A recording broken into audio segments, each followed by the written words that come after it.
प्यारे बच्चों, हम लोग पाठ 15 में प्रश्न उत्तर डिस्कस कर रहे थे। तो हम प्रश्न का उत्तर बता रहे थे। तो आगे हम बता रहे हैं प्रश्न का उत्तर। लिखित में अति लघुत्तरीय प्रश्न उत्तर है। तो पहला प्रश्न है, उसमें वृक्ष हमें कौन सी वायु प्रदान करते हैं? तो ऑक्सीजन वायु, जिसको हम प्राण वायु कहते हैं, वो प्रदान करते हैं। वृक्ष के कौन कौन से भाग हमारे लिए उपयोगी हैं? तो वृक्ष के हर भाग उपयोगी, चाहे वो वृक्ष का फल हो, फूल हो, तना हो, मूल हो, छाल हो, बीज हो, हर भाग वृक्ष का उपयोगी है। भारत में वृक्षों की पूजा की जाती है, क्यों?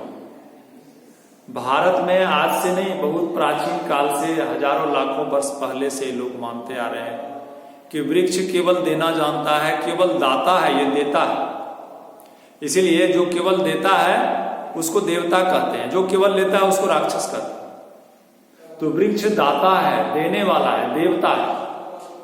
इसीलिए अलग अलग जिस वृक्ष की जितनी अधिक महत्ता उपयोगिता समझी गई, उसमें वैसे ही शक्ति देवता का निवास माना गया। इसलिए हमारे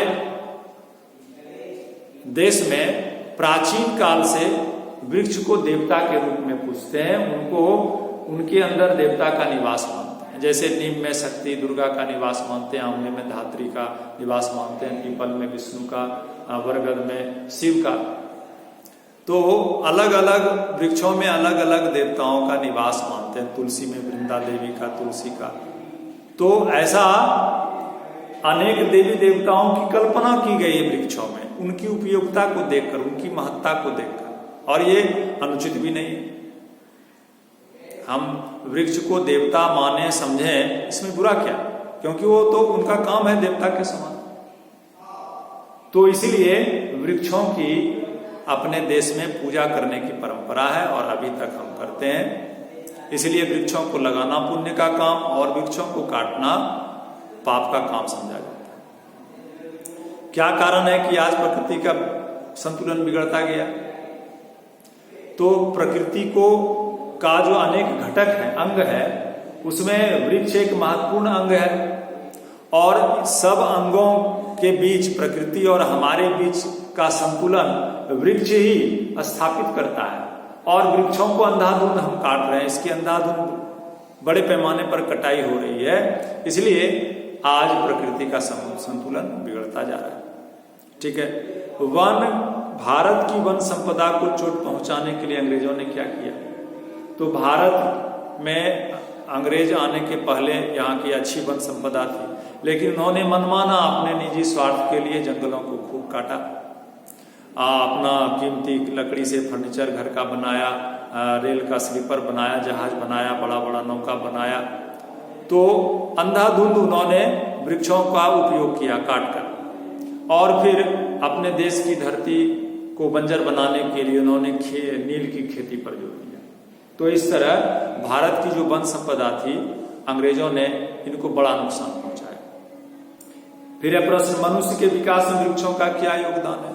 तो आज से नहीं, आदि काल से, जब आदि मानव जंगल में रहता था उस समय से, अब जब मनुष्य प्रगति करके, उन्नति करके आज जेट पर, चांद पर पहुंच गया, जेट पर चलने लगा, हवाई जहाज पर उड़ने लगा, अभी तक हम अपनी सारी आवश्यकताओं की पूर्ति के लिए पेड़ पौधे पर ही निर्भर है। चाहे हम कितना ही एडवांस हो गए हों, कितना ही उन्नतिशील हो गए हों, उन्नत हो गए हों, लेकिन अभी भी हम इतने उन्नत नहीं हुए हैं कि वृक्ष के बिना जी सकते हैं।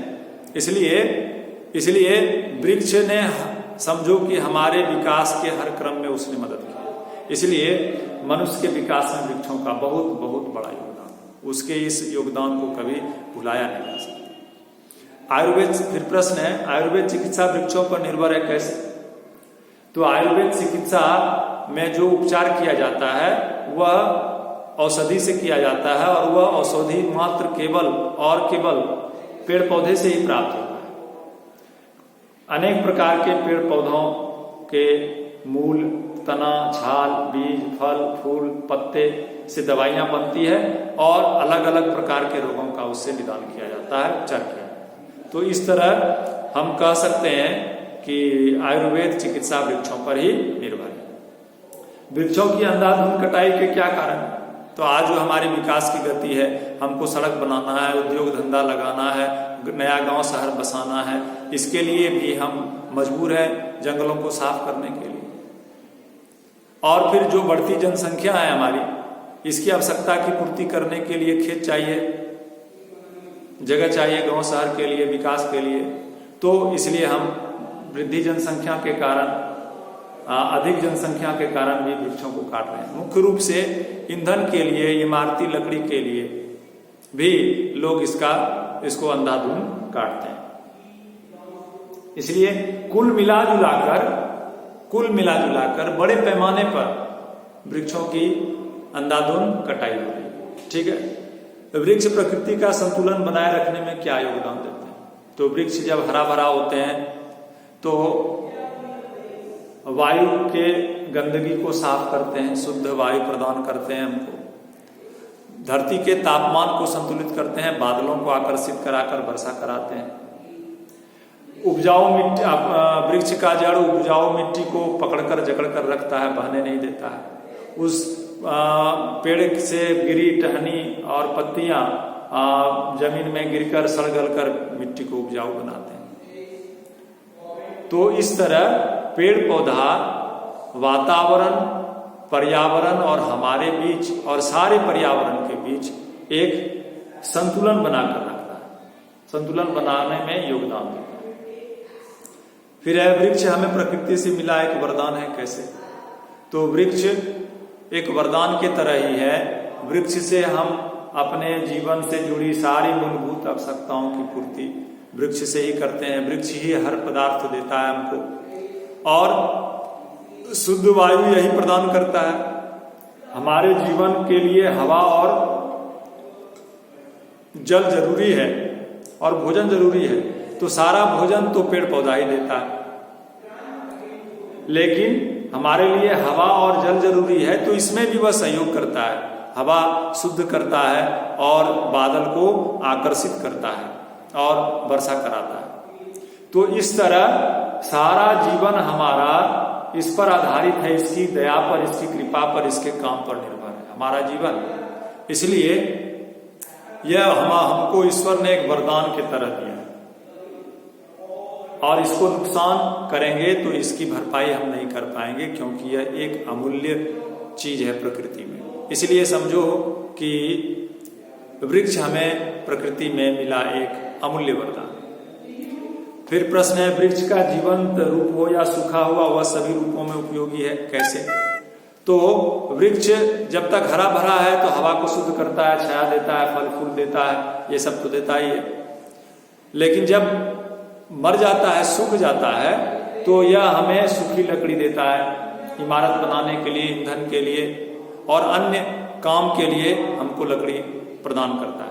तो इस तरह यह सूखा हो या हरा भरा हो, यह हर तरह से उपयोगी है हमारे लिए। फिर अब आते हैं भाषा की बात। भाषा की बात में दो चीज है। पहला जो देखिए हम यहाँ लिखे हुए हैं, समास बताया गया है।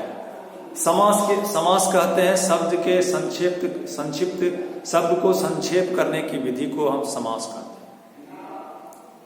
हैं। तो जब दो शब्द को आपस में मिलाकर छोटा कर देते हैं, बिना अर्थ बदले, अर्थ वही रहता है, तो इस संक्षेप करने की इस विधि को हम समास कहते हैं। यानी दो या दो से अधिक आपस में संबंधित जो शब्द है उसको मिलाकर एक शब्द में संक्षिप्त कर देना, उसको हम बोलते हैं समास करना। इस विधि को हम बोलते हैं समास। अब देखिए यहाँ रसोई का घर, तो हम क्या कहते हैं, बीच की जो ये विभक्ति चिन्ह है इसको हटा दिए और इस दोनों शब्द को मिला दिए, तो एक शब्द हो गया रसोई घर। अर्थ वही रहा, रसोई घर का मतलब ही हुआ रसोई का घर। तो इस तरह दो शब्दों को मिलाकर जब एक शब्द बना दिए बिना अर्थ बदले, तब ऐसे विधि को हम बोलते हैं समास। अब जिसको संक्षेप किया गया उसको विग्रह करते हैं, और जो संक्षेप करके जो एक शब्द बना उसको हम समासिक पद या समस्त पद। ठीक है।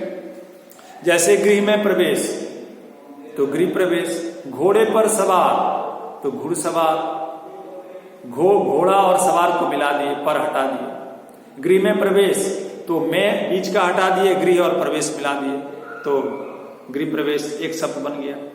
संक्षेप कर दिए, छोटा कर दिए, एक शब्द बना दिए।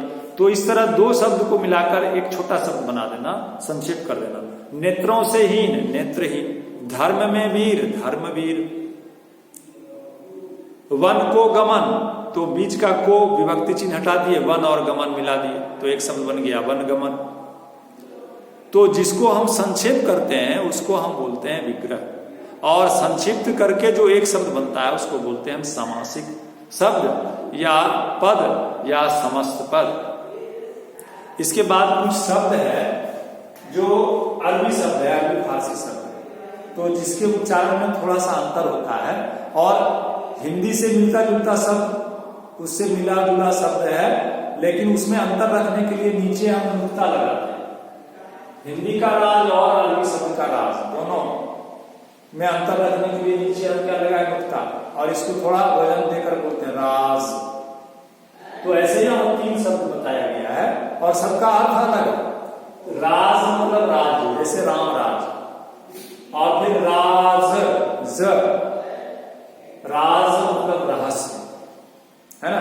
जैसे तुम्हारे स्वास्थ्य का क्या राज है, राज। तुम्हारी सुंदरता का क्या राज है। फिर तेज और तेज, तेज मतलब चमक, जैसे तुम्हारे चेहरे